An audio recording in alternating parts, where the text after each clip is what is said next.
So hi guys, welcome to my channel, and in this video I will solve one problem from LeetCode and try to explain you about how to deal with this kind of problems, how to develop the understanding and how to write your algorithms. So I have created a list of 50 important questions that you should solve before appearing for any technical interviews. I will solve each problem uh, in upcoming video, and in today's video I'm going to solve a very famous problem of LeetCode called two sum problem. So let's just start.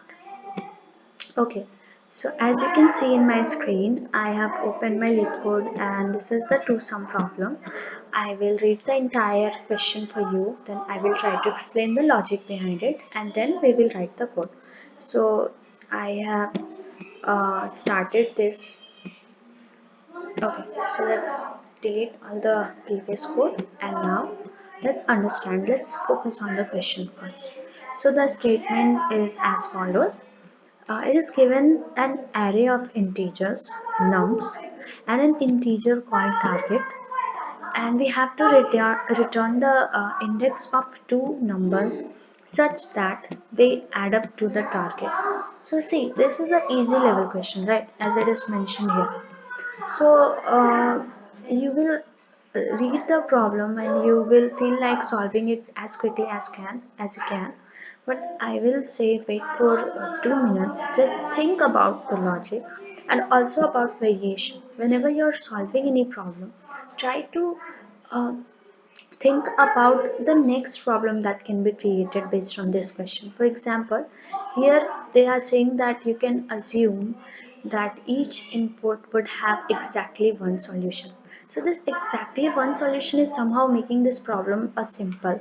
So what happens if I have many such kind of entries, and should I pick just one or more than one pair, or uh, a question could be to make this target sum using three variables or two variables. So this kind of variation you are going to deal with. So I will suggest whenever you are solving any problem, try to think about the variation and develop your logic like that. Okay, so let's go to the first example. See, here given numbers are 2, 7, 11, 15, and the target value is 9. So clearly we can see that by adding 2 and 7 we can get the target value 9, and the index of 2 is 0 and the index of 7 is 1. So we will return 0 and 1. Okay. Now one more important thing is you have to return the indexes, right? So you cannot sort the list because that will just uh, change the indexes, the actual indexes of the element. So we have to use a much simpler approach here. Okay, so right now I will solve this problem using Python. The logic will be same for any language that you prefer, but I will suggest you to switch to Python or Java, because if you start working any organization, they actually prefer this languages more. So this is just a suggestion. C++ is also fine. C++ is definitely my favorite language, but just for the sake of this video, I am using Python language. Okay, so now let's start. Suppose I have an answer list. So we have to return a list, right? As it is mentioned.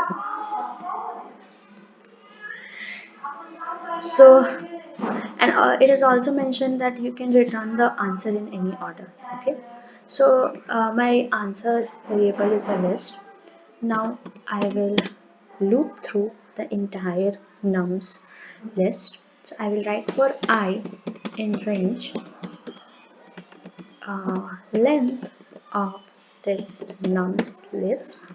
This simple Python programming. If you don't know how I am using this thing, please write in the comment section and I will make a video for that also. So I will write for I in range length of nums, And see, now I have to find that the addition of two elements which will give me the target value. So what I will do is I will declare a temp variable, okay, and its value would be equal to target variable minus nums of I. That means the value at this index, okay. Now I have to check for the left part of the array that which index is giving me this temp sum. So I will write for j in range. So I have to start searching uh, from I plus 1th position, right? I'm picking one element. I'm subtracting its value from the target element. Now I am going to its left part and trying to find the value whose value will equal to this temp variable, okay. So I will write in the range I plus 1. I have to start my loop from I plus 1th position, and I will go through this entire nums length. And in this way I just have to write this simple logic that if my nums of j is equal to this temp variable, I have to append the indexes in my list in my answer variable, because I get the answer that I was looking for. So I will append I, then I will append j, and after that I will return this answer variable and come out of the loop, okay. So this is the simple logic. I will explain it once more, so try to focus, and if you don't get any part, please write in the comment section. So see, we have an array of integer nums and a target integer, and we have to return indexes of two numbers such that they add up to the target, okay. So what my logic is that I will pick one element. For example, in this example, I will choose the first element, that is 2. Now I will subtract that element from 9. So I get a temporary variable called 7. Now I'm going in the second loop, in the inside loop. I will traverse from I plus 1 to the length of nums. So that means from one index to the last index I am traversing. And now I am looking for this temp variable, that is 7 here. So I will check, is my first index is equal to 7? So yeah, in this case it is equal to 7. So I don't have to do anything, and I just don't need to traverse in the list. So we will append this I, we will append this j, and then we will return this answer and come out of the loop. After that, see, it's a whenever you write any function, you have to uh, write return commands after defining any functions, right?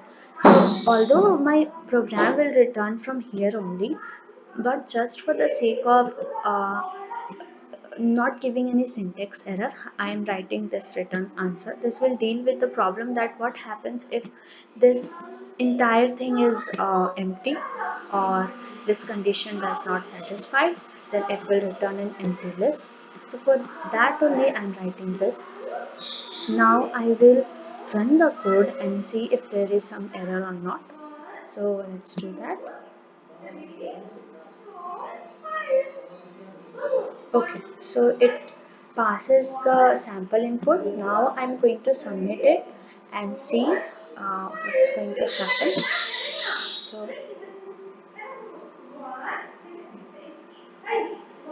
see, it passes every test case, and it is 36 ms faster than 99% of Python 3 online submission. So this question is very basic, and you can solve it using various type of algorithm. I picked this algorithm to discuss how simply you can solve this type of problems.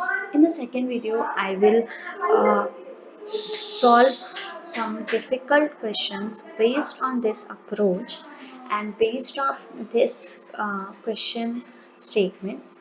So see you in the next video. Thank you.